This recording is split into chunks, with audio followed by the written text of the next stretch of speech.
Et nous commençons donc le journal. Le président Abdel Fattah al-Sisi a reçu aujourd'hui au Caire le vice-premier ministre russe chargé de la production militaire Dmitry Rogozin. Le ministre d'État chargé de la production militaire Dr Mohammad Al-Assar, le ministre russe du commerce et de l'industrie ainsi que l'ambassadeur russe en Égypte ont assisté à cet entretien. Le chef de l'État a mis l'accent lors de cette rencontre sur les fortes relations reliant le Caire et Moscou. Le chef de l'État a aussi souligné l'importance qu'accordait le Caire au renforcement des relations bilatérales et de la coopération dans les domaines de l'industrie militaire et civile. Rogozin, pour sa part, salué les efforts déployés par l'Égypte pour lutter contre le terrorisme. Al-Assar s'était plutôt entretenu avec son homologue russe des moyens de renforcer la coopération militaire entre les deux pays dans le domaine de l'industrie militaire et de la modernisation de différents systèmes de défense.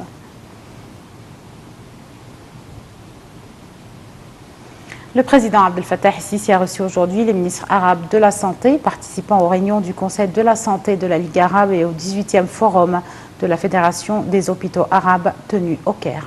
Al-Sisi a reçu également des représentants d'organisations régionales et internationales travaillant dans le domaine de la santé. Les ministres arabes ont remis au chef de l'État le document de la déclaration du Caire sur la santé de la femme arabe, publié par le Conseil de la santé arabe. Le président a assuré le soutien total de l'Égypte à cette déclaration et a salué les ministres arabes pour avoir mis ce thème à la tête de leurs priorités. Al-Sisi a appelé à traduire ce document, un programme intensif améliorant le niveau des assurances médicales et sociales offertes de la femme arabe.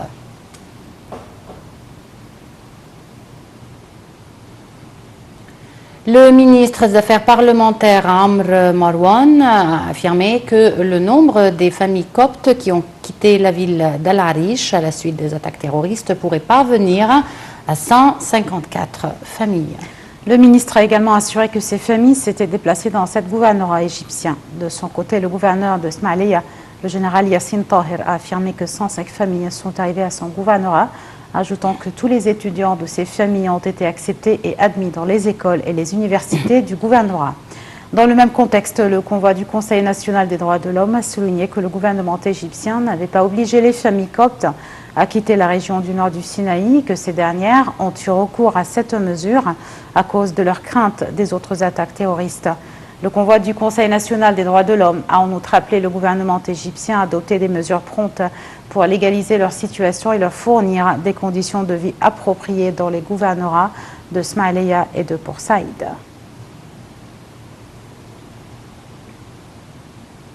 Le chef du gouvernement, Cherif Ismail, a dirigé aujourd'hui la réunion hebdomadaire du cabinet ministériel au cours de laquelle un nombre de dossiers politiques, économiques, sociaux et sécuritaires ont été abordés. Les ministres ont passé en revue les mesures prises en vue de fournir de meilleurs services aux citoyens, protéger les plus démunis et contrôler les prix sur le marché. La réunion a examiné aussi les nouveaux projets de loi et les décisions ministérielles visant à réaliser le développement dans tous les domaines. Le cabinet a abordé également le nouveau bilan de l'assurance médicale pour garantir une plus large couverture.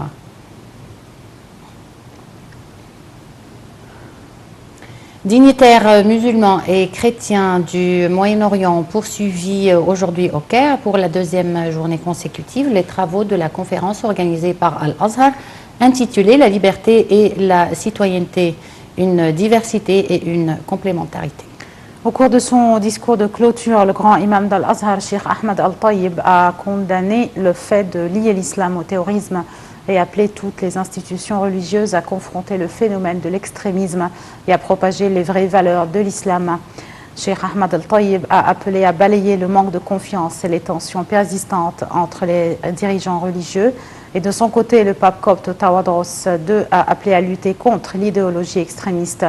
Il a souligné que l'Égypte et la région ont souffert de l'idéologie extrémiste qui résulte, selon lui, d'une compréhension erronée de la religion qui a conduit au terrorisme. Le chef de la diplomatie égyptienne, Sameh Choukri, poursuit toujours sa visite à Washington. Monsieur Choukri a rencontré les représentants des organisations des Juifs américaines au siège de l'ambassade égyptienne à Washington. Le porte-parole du ministère des Affaires étrangères, le conseiller Ahmed Abouzeid, a déclaré que les pourparlers étaient axés sur la lutte contre le terrorisme, les derniers développements sur le terrain en Syrie, en Libye et en Irak.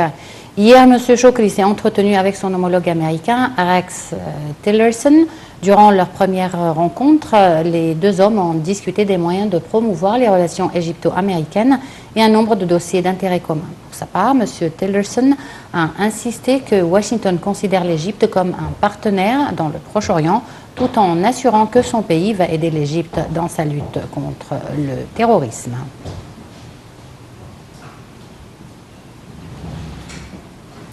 Les indices de la bourse du Caire ont connu aujourd'hui une performance mitigée sur fond d'opérations d'achat menées par des institutions et des fonds d'investissement arabes et étrangers et d'opérations de vente menées par des investisseurs égyptiens. Le capital du marché des entreprises cotées en bourse a gagné 2,4 milliards de livres égyptiennes pour atteindre 591 milliards 200 millions de livres égyptiennes à la suite des tractations d'un montant de 761 99 000 de livres égyptiennes. Le principal indice EGX30 a gagné 0,51%, atteignant 11 998,72.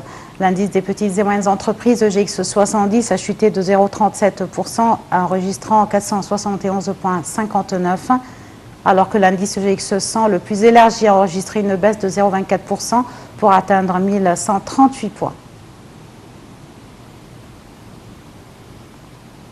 La ministre de la Coopération internationale et de la Sahar Nasr a affirmé qu'une délégation de haut niveau de la Banque mondiale va effectuer une visite en Égypte dans les prochains jours. À l'issue d'une réunion ministérielle, Mme Nasr a indiqué que cette délégation doit passer en revue les mesures prises par l'Égypte pour améliorer l'atmosphère d'investissement, alors que la Banque mondiale doit publier son rapport annuel sur la performance des activités économiques. La réunion a aussi examiné les meilleurs moyens pour améliorer la position de l'Égypte dans le nouveau rapport de la Banque mondiale.